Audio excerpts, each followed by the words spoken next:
All right, let's jump right into one of the absolute most dramatic moments in modern sports history.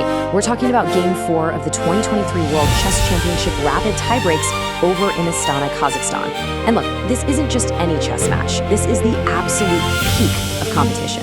It's a massive showdown between Liren and Nepomniachtchi. In this explainer, we're going to unpack the deeply brilliant endgame moves that define this match and see exactly how a championship is forged with literally the most intense fire imaginable. So I want you to really think about this for a second. How do you win a world championship when you're under just crushing pressure? I mean, imagine the sheer psychological weight of an entire world title hanging on one single game of chess. Every single decision you make is being scrutinized by millions of people in real time.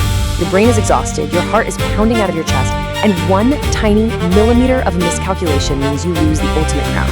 It's a level of stress that most of us can hardly even comprehend.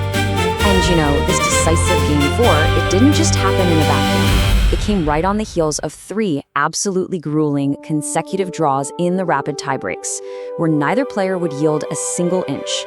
They were just trading blows, matching each other move for move, completely exhausting their energy reserves. So walking into this final rapid game, Liren knew he needed a win. A draw wouldn't cut it anymore. The tension had reached its absolute boiling point.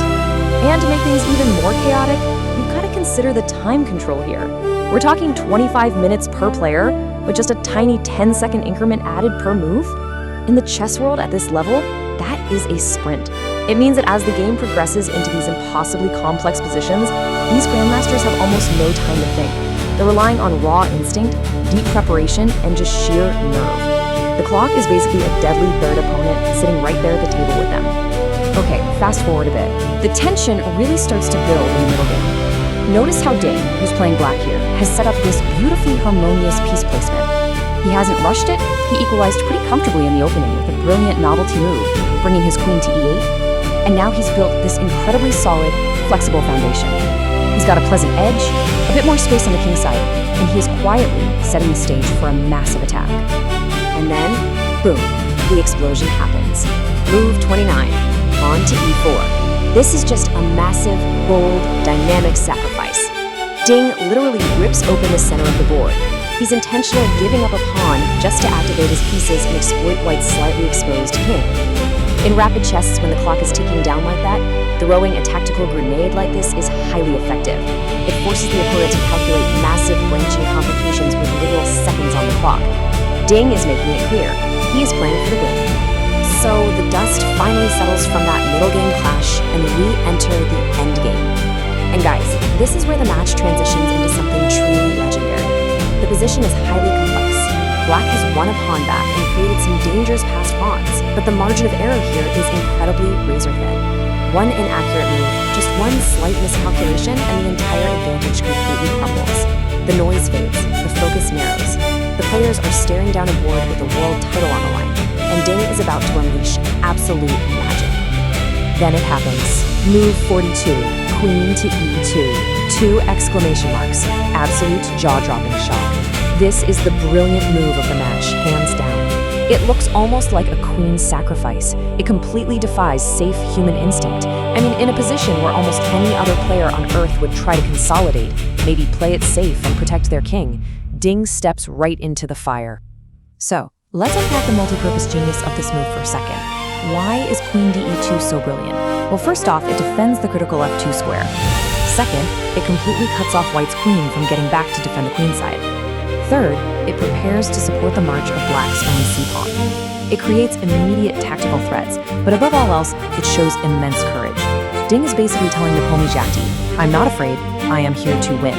But hey, the drama wasn't even close to being over. Just 4 moves later, Nepomniachtchi essentially offers a draw by 3-fold repetition, a safe way out. Ding could easily take it, cool off, and push the match to blitz tiebreaks.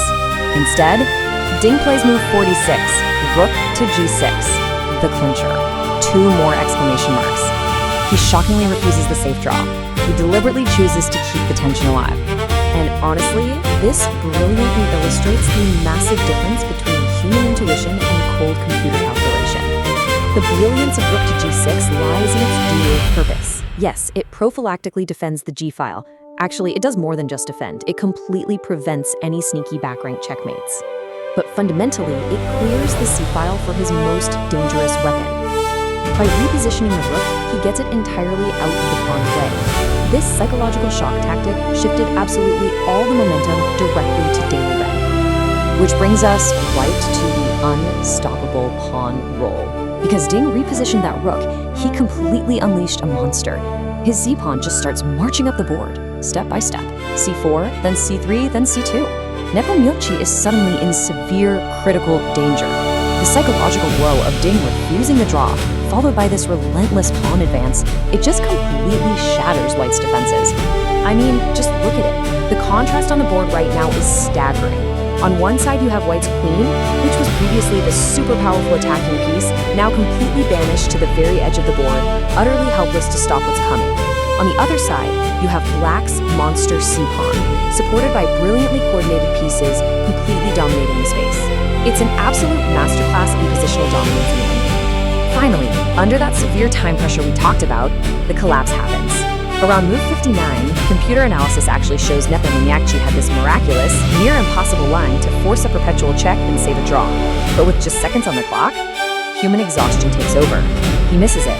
Ding's pieces completely overwhelm the board. The pawn is literally about to promote into a brand new queen, and on move 68, Nepomniachtchi reaches out his hand. White resigns, 0-1. With that resignation, an entirely new era begins. Ding Liren officially becomes the 17th undisputed world chess champion in history. And not just that, he becomes the very first undisputed world champion from China.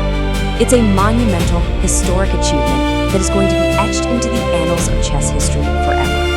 But you know what makes this story truly cinematic? It's how incredibly unlikely this champion actually was. Think about it. Magnus Carlsen, the reigning champion, voluntarily declined to even defend his title. Then the original runner-up for the candidates tournament, Sergei Karyakin, gets disqualified. Ding wasn't even supposed to be in the tournament. He had to frantically play all these last-minute rated games in China during the pandemic just to meet the FIDE eligibility requirements.